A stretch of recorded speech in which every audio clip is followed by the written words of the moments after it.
Good morning, CaneSport. It's July the 13th, 2022. I'm Gary Ferman, the publisher of CaneSport.com, joined as always by our managing editor, Matt Shodell, as we discuss the news of the day presented by LifeWallet, where the time is now to take charge of your personal health. And Matt, Cane's got another big commitment yesterday afternoon. The beat just keeps going on and on and on and on and on and on and on for Mario Cristobal and the staff, which has been on vacation the last few weeks as they've had this flurry of commitments. I mean, coaches are scattered all over the place. Some are international, some are in the United States, whatever. Some are out on the high seas somewhere trying to get a little bit of R&R in. Meantime, these commitments just keep piling up. I'm assuming Mario's still working, but really just unbelievable. And you know what? This one, Raul Popo Aguirre, a linebacker that was recruited by Ohio State, Alabama. This kid's a real talent, everybody.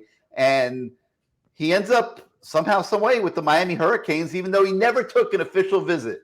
And Matt Shodell, anybody that goes by the name Popo is all right by me. I don't even know what that means. So I'm going to pretend you didn't say it, like hopefully fans will. But yeah, listen, as long as nobody calls him poo-poo, it's okay. It's Popo. This is a recruit. Again, I'm ignoring you for a reason. This is a recruit who knew he wanted to be a Hurricane. His dad is best friends with Alex Mirabal's father, and his dad was coached at Columbus by Alex Mirabal. Raul still has family in Miami, so. As it turns out, I was concerned. Why would you schedule a Miami official visit and then cancel it to go to Texas? It didn't make sense. But he already knew he wanted to come here. So it's more a case of I got to see everything else so that when I commit to Miami, it's not, I still got to take all these visits. So it actually worked out great. And, for those of you that watched his announcement yesterday live, it was sort of refreshing. Usually it's the Miami hat goes on and he throws it into the auditorium and he puts on an Alabama hat or a Georgia hat. In this case, and I'm not a fan of hat games whatsoever, but for Miami fans that are, he takes the Georgia hat and he starts to put it on. Everyone's going, oh, because that's where he is. And then he puts it down. And then he puts the Alabama hat and almost puts it on and throws it down, shakes his head, and then he puts on the Miami hat. So it was, it was almost an alternate, for those of you that enjoy sci-fi, it was like an alternate reality show, It was like, what do they call it in Stranger Things? The Upside Down. It was the Upside Down. We're living in the Upside Down, and the Miami Hurricanes are what's the name of the beast? My kids watch this show, out of the Gorgon something or another. I don't know. That's Mario Cristobal. He's just inhabiting everybody, and John Ruiz is making sure that they stay inhabited, and that's it. They wind up in the Upside Down, and we're turning college football upside down, right? Whatever. I don't know. I don't know if that analogy makes any sense to anybody, even those of you that might have teenage children or that are sci-fi fans that watch Stranger Things. You can let me know. I'm not a huge fan of that whole hat thing. My feeling is there's no reason to disrespect schools by playing with their hats and that sort of thing. If you want to have a hat, just have a hat for the school you're picking. Whip it out of a bag, put it on your head. That's all good. But I'm not big on this 5-6 hats on the table thing. And I'm going to Bama. No, and tossing the hat away. And then I'm going to Ohio State. No, now I'm going to Miami. I don't know. I just think there's better ways to do the whole thing. But when you were 17, would you have just had a big announcement and put your hat on? Well, not you, but somebody who looked like you but was 8 inches taller and 200 pounds heavier. I hope that when I was 17, regardless of what I would have thought of doing and what I would have done, that there would have been an adult in the room saying, no, you're not going to do that. You're not going to disrespect the proudest, greatest, most successful college football programs in the United States by playing games with their hats. And, hopefully I would have had an adult in the room. I'm going to shut you down. I never, ever interrupt you, but I'm going to interrupt you right now. And I'm going to say, this has Mario Cristobal written all over it, dude. Mario Cristobal wants to stick it to Alabama. He wants to stick it to Georgia. He wants to stick it to Clemson. He wants to stick it to Ohio State. If he could have had Raul do what he wanted, that's exactly what Mario Cristobal would have. I would have had fires. Fine. I would have had fire extinguishers in that high school auditorium. I would have set up a set on the stage. I would have had Raul running through the smoke, throwing up the U, like all of that. it would have been unbelievable. Great. Flipping Alabama hats around. Come on. I mean, I'm not knocking Raul. I'm just saying, I hope that when I was 17, it's a statement that Miami. It's a statement that Miami is right there with those two schools, which have been look at the national championship game. It's a statement. That was a statement by Mario Cristobal through Raul. Okay. That Miami is right there and above those two schools, at least with Raul. But the same thing is being done in other places when it's Wake Forest or Louisville or whatever. It's like, come on. Like, man, put on the greatest show in the world. I love that. Like, I love the whole swag thing and, hey, Miami's back and all that, obviously. Right. But I don't like the disrespecting of schools, Let me tell you something. Georgia wasn't even a finalist really for him. I mean, he didn't even take an official visit there. I know he's in the state. I agree. So why was the hat on the table? He didn't pick up a different hat. He picked up Georgia and he picked up Alabama. And I'm telling you right now, Mario Cristobal either told him to or congratulated him afterwards on the idea of choreography. Huh? There's nothing better for Mario Cristobal than seeing a kid, not a kid. I keep saying kid. I'm an old person, a young man. Take those two hats and throw them in the audience, man, and put on your Miami hat. Well, you got to understand. Like, all right, I remember the first thing that popped in my head is a couple of years ago that I'm down at South Dade, Homestead High School, and Jaden Francois. Remember him? No, I don't remember him. And of course, I remember him. The whole crap show that he put on. I remember you stormed out. You stormed out of the auditorium. 45 minutes. He puts on this whole show and totally disrespected Miami. So, like, this goes both ways. I mean, today, one day it's triumphant for you. The next day you're being humiliated on television. Let me tell you something. That would never have happened with Mario Cristobal because Mario Cristobal would have let everyone in the world know, whether it's through back channels, illegally, whatever it takes.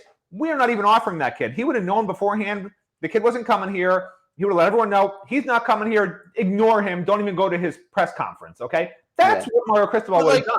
My point is, please, maybe he'll still pick us. Let's hold on for the last second and let him disrespect us. No, if he's coming or not. They knew they were behind the 8 ball. But my point is, this goes both ways on a daily basis. Like the Sanker kid that just went to Louisville, Miami dropped him on his visit. The visit was a total disaster. Miami didn't like anything about it. Miami stopped recruiting him at that point. But there he is making his announcement for Louisville with a Miami hat. Oh, I'm picking Louisville. Nobody paid attention. That's my point. Because it was known by then through sources that Miami didn't even want the kid. I know, but people pay attention. Some people knew because we posted it on our board. I mean, our subscribers our subscribers knew Miami didn't want the kid. No question about it. Yeah. But the general public didn't know. They're watching the kid pick Louisville over Miami. Like, some people might say that's a little embarrassing. Miami's not supposed to lose to Louisville. Well, Miami didn't lose to Louisville. It was a false show that was put on. And I'm saying, like that's what I'm talking about. I'm not talking about, Popo's announcement, whatever. I would have hammed that thing up to the max, way bigger than that little hat thing. But I don't like the daily, and it has nothing to do with it. This is just in general, the daily disrespect of the most proud, most successful major universities in the United States of America. I don't like the embarrassment that's going on with hats. I just don't. It's just a personal opinion. But Matt, getting back on point here. So if you had asked either one of us several months ago, where's Popo Aguirre going? We both would have said Miami. I mean, all you had to do from the first story that we had on CaneSport.com that talked about his dad played under Alex Mirabal and the Miami-Columbus connection and the family in Miami. I mean, everything pointed to Miami from second one in this kid's recruitment. But, man, this thing veered off in all directions along the way. And, yeah, like you mentioned, when he cancels an official visit to Miami, which I assume he now will take at a later date, to go to Texas, you're like, what? So it was a little confusing. But at the end of the day, they got a really good player at a big position of need. Yeah, I mean, there's not much more to add. I mean, great addition to the class at a major position they need to address. And, they need to still get another guy or two at that spot, too. All right, so let's talk about other stories on the website today. And let's talk about stadiums. And we have a story, but it's the first part of a two-part series by Jim Martz looking at new stadium for the Miami Hurricanes topic. And going back through the history of this topic and all the times it's been reincarnated. And we'll get to John Ruiz's pitch tomorrow. But Matt, we also taped the video to go with the story about this whole concept. Does Miami need a new stadium? And I think it's a legitimate argument, debate, whatever you want to call it. I mean, Hard Rock Stadium is one of the nicest stadiums in the United States of America. It's gone through hundreds of millions of dollars of renovations. It hosts Super Bowls. It hosts national title games. It's going to host the World Cup, the biggest event in the world. They have a professional tennis there. They just had a Formula One race outside the stadium at Hard Rock. The biggest concerts. It's one of the most. It's one of the nicest stadiums in the United States. It really is. And you've got nice club areas now. You got the sky boxes. Now there's the overhang that shields at least 65% of the stadium if you're fortunate enough to have a seat that's in the shade. Why does it make sense to take over $1 billion, which is what it would take to build a stadium better than Hard Rock, to put a stadium in Tropical Park or by the Miami airport, like some Miami commissioners are proposing, trying to team up Miami with the Inter Miami soccer team? Either of those locations, whoever's building it, Matt, what is the point of spending all that money to do that? I'd rather see the money in the NIL budget, personally. Look, if someone wants to spend the money, that's fine. My issue is, where is Miami best situated for fans and for recruiting and for the overall experience and how it looks on national TV because look at all the national recruits Miami's gotten. When Miami's in an NFL stadium, that says something. And I wasn't, look, I'm not going to bash anything, but I mean, for those of you that saw the stadium rendering that for some bizarre reason they sent out, stadium update before and after concept, all he did was put a little silver-shaped U in the middle of Tropical Park, and that's the stadium. I mean, that's ridiculous. They're in the early stages. But don't even send that. That's embarrassing. Like, send a rendering of what the inside of the stadium will look like, because that's when I'll make a judgment. Because the inside of the stadium now is state-of-the-art. It's as good as it gets. And, to say, here's our parking spots and here's a rendering, and then to make, the lake look a little bluer and put a few docks in and put a little U-shaped stadium that looks minuscule. I'm hoping it's not amateur hour. It didn't impress me, and that's just my opinion. I want to see the business. That's just my opinion. I'm not going to lie to people and say, "Oh, it's going to be amazing." Like, I get that it's still not on campus. I get that it's closer to the University of Miami, but if it's not a state-of-the-art stadium, you bring a recruit there on an official visit, and they're like, "Okay, here's a 50,000." He has said it's going to be as nicer than Hard Rock. Okay, yeah, but then show us that $1 billion plus project. Yeah, so show us that. Well, they have that. I can say that I'm going to build a $10 billion stadium in my backyard. It doesn't mean I'm going to. No, they have architects working on renderings and stuff. They're supposed to release them in August. That's when I will make a judgment, of course. But based on what they've sent out so far, there's nothing to judge. But you're getting off point here. They're in the very early stages of putting that together. It's not even worth talking about. But what the topic that I'm talking about is, do they need a whole new stadium to begin with? Look, if they want to dedicate the Dolphins, the video we made, I don't think they need it, but it is an NFL stadium. If you want your own stadium, maybe it'd be nice to have your own stadium, but it's got to be amazing. I just don't, that's why I say the rendering, because the rendering is all we've seen, and I was not impressed. And I can't imagine a site plan that you. I can't imagine they're going to recreate. But it wasn't a rendering. What you're talking about is a site plan. It was a site plan. Yeah, that's what I mean. For a re. Well, they called it a concept. So whatever. Yeah, but it was a site plan. Right, and I wouldn't even have sent that out. Like, it's ridiculous. The point being, they're trying to create buzz. If it's not as good a stadium, if it's not as big a stadium or close to it, I would not even bother. I mean, it's nice to say I have my own stadium, but the truth is, he wants to have concerts there, soccer events. He wants to sell the naming He's rights. He talking wants to about make money building off sports it. complexes for all kind of sports all Right. throughout Tropical Park. Correct. I don't know if Dade County will go for that. It'll be interesting to see. Yeah.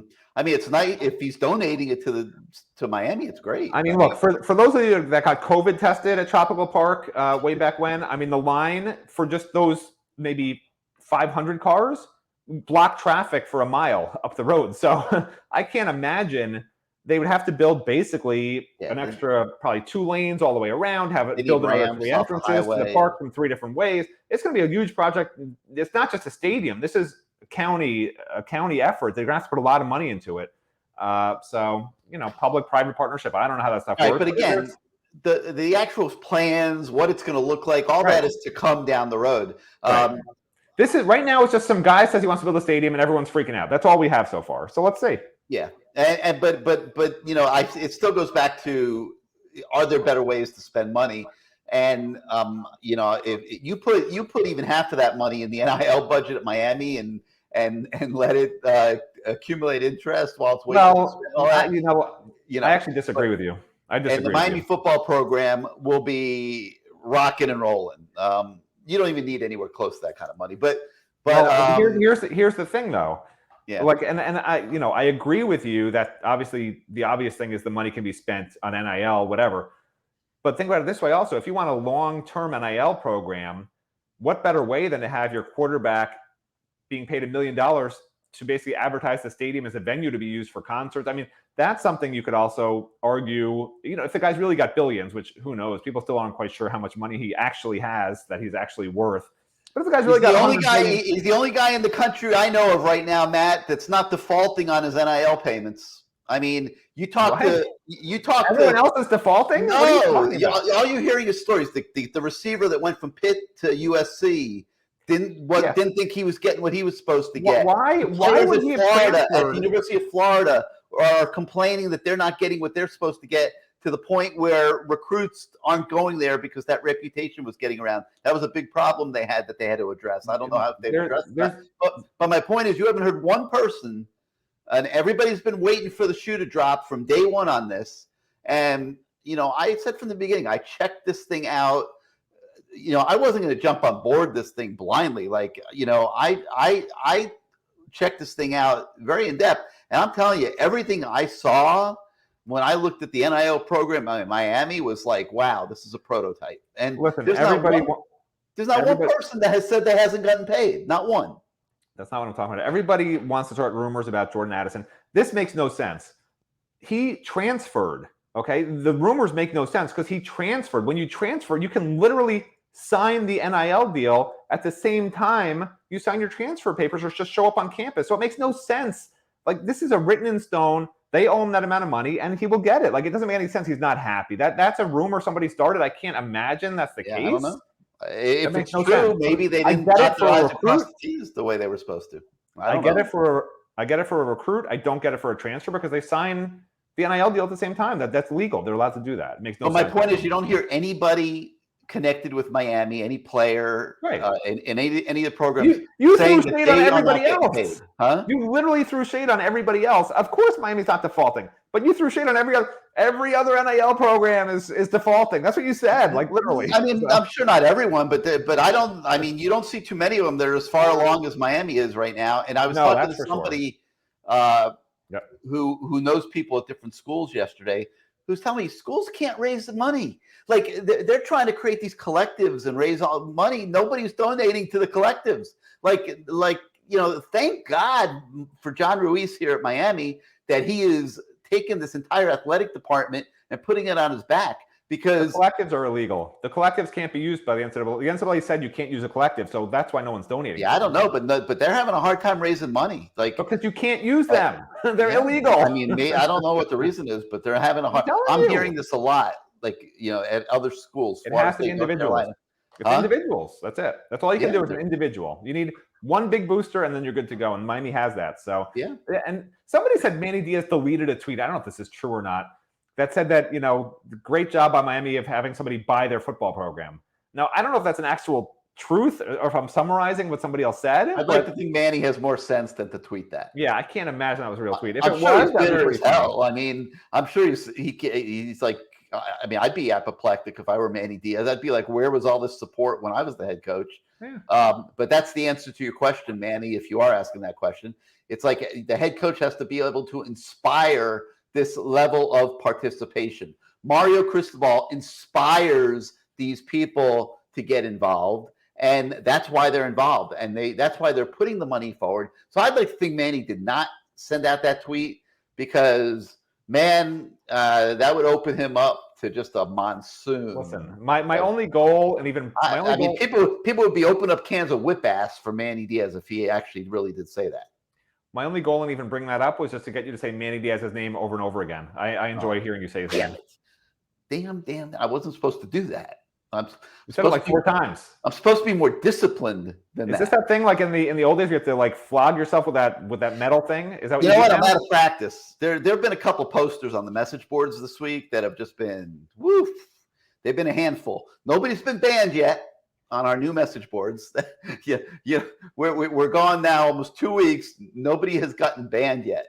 But there was one guy this week that was just like, and I was trying to have so much patience, and he just kept posting these massively long posts over and over again. And I kept trying to answer him and reason with him. So I'm like a little out of practice in the discipline department because my blood pressure has been a little high this week. I will get myself back together, and he will once again be the man who shall not be named, unless he puts a post on Twitter suggesting that Miami is buying its class and the whole thing because Well, listen, I mean, it's the NIL's real, so you can say that NIL is buying a recruit. Like I can see that leap in judgment, but it's legal, it's allowed. But previously it was happening, but it was just illegal. Like nothing's changed. Just now it's legal, and Miami happens to be doing it very well. I mean, I don't understand what the problem is. Even if Manny tweeted that, maybe part of it is true because the NIL at Miami, the word's getting around. This is the real deal. Go to Miami, great coaching. You get NIL taking care of you and your family. Great stadium. City. If they move to Tropical Park or not, and you go to the NFL. Like, why wouldn't you come to Miami? This is part of it. No, that's what it's shaping up to right now. I mean, everyone's coming. I mean, almost everybody they're really recruiting hard. No one's saying no to them yet. But anyway, so on the stadium thing, yeah, if you get $1 billion plus stadium at Tropical Park, obviously that's great. I just wondered, you guys saw my interview with Dan Radakovich. I guess it was last week now. And we talked about this subject specifically. And Dan said, I'm focused on the facilities on our campus that need to be upgraded. And you're talking about $100 million worth of construction. By the time they're done with a football complex, they're going to have to build a softball stadium for a new softball team because they're going to be adding more than likely a softball team to keep up with Title IX. You're talking about relocating the track and building a new track stadium somewhere. So you're talking about over $100 million. That's what Dan Radakovich is focused on. He's not focused on a stadium at Tropical Park. Now, eventually, John Ruiz, I assume, will have all of his plans together, all of his renderings together. And at that point, he will go sit down with Dan Radakovich and outline to Dan and others, I'm sure, at the university, this is what I would like to do that would benefit the University of Miami. And then, we'll see what they think and what they say at that point. But right now, they're focused on the facilities. They're going to be used by athletes on a year-round basis, and they're trying to move forward on that as quickly as they can. And obviously, we'll keep following that. And I look forward to seeing the continuation of the renderings. I was not personally as offended by the Tropical Park site plan. Yeah, it was a little rough, but I was not even close to being as offended by it as Matt Shodell. I grew up playing at Tropical Park. I played a lot of ball at Tropical Park. Please. I think I remember playing tennis at Tropical Park. I played soccer at Tropical Park. I went running. I ran cross country at Tropical Park all the way back to when I was a teenage kid. So I have a long history with Tropical Park, and I have no problem with any upgrades to Tropical Park. It's one of the greatest park spaces in our wonderful community of the 305 state of Miami, South Florida. And if John Ruiz wants to make it even more special for the next generation of Gary Fermans that are going to be out there, and yes, Matt Shodells too, I think it's phenomenal. And I personally didn't have any problem with the site plan. It's got some vision behind it. We'll see what happens. I think it might be pretty tough to get done. You're gonna have to get a lot of support from a lot of different places to pull off a project like that at a park like that. But to me, the bigger issue is, does Miami need a new stadium? And I think that's what the debate is going to be for a while. I mean, yeah, I want some of that black and white footage of you running around Tropical Park from the 1920s. I wish we didn't have to back when I was running around Tropical Park. We didn't have the same access to video cameras and video. No, send me the silent movie they made it. That included you from those days. Well, there was no cell phones that people could film. Really?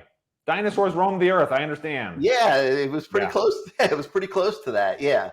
The Miami Hurricanes, now they don't do this anymore, but they used to back in the days of Willis McGahee and those guys. Their summer routine, along with running in sand pits and pulling trucks down the roads, they would run up. The only hill in Dade County is at Tropical Park. It's not even a hill by my standards. I remember running on that. Yeah, so they would run up and down the hill, up and down the hill, up and down the hill. And the initiation for the freshmen was that they would take them that first day the freshmen arrived, the very first day. They would make them run up and down that hill until they were all thrown up. That was it. That was being a Miami Hurricane. To this day, even in my old age, I still have my monster calves from all that running that I used to do at Tropical Park. So I have Tropical Park with me, Matt Shodell, every step I take every single day. So listen, $1 billion stadium in the middle. I mean, people could run around it, no problem. I think it's cool. Rename this. Let's rename the show Good Morning Gary Ferman's Calves. I think we get a lot more views. People really want to hear about your calves. Tell us more. And now, in honor of John Ruiz's plans to totally remake Tropical Park, let's hear from our friends at Life Wallet. I will be your shield in the fiercest battle. I'll defend you. Yeah. Hey, my name is Cleveland Reed, and I play offensive line, and my job is to protect. I protect my family with Life Wallet. How about you? Of course I got Life Wallet. It's the best way to protect my family. Long as we go together, we'll die whenever. Be a light, couldn't let the darkness try you ever. Truth in my word, you I lie to never. To protect you and your family, get Life Wallet now. Life Wallet. Saving time, saving lives.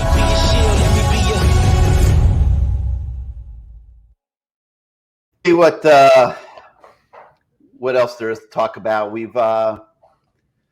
continue our State of the U series today, Matt. This time with a deep dive into the class of 2020, and that looks a little bit better than 2018 and 2019, which we talked about the last couple of days. It's starting to get a little bit better, and not quite as ugly as those first couple years of the 5-year cycle that we're looking at that makes up this year's football team. Your thoughts on the 2020 class? Yeah, I mean, 2020 is certainly better, and you'll see 2021 was good too. But we'll see if they flame out or not, because Mario Cristobal, when he turns around this roster and has to replace a lot of people, I think there's 9 seniors and whoever leaves early, Tyler Van Dyke, whatever, maybe there'll be 11 guys that legitimately have to leave. You bring in 25 kids. I mean, it's not a stretch that out of those 14 or 15, you got to get rid of, maybe they'll bring in transfers too. Maybe you got to get rid of 20.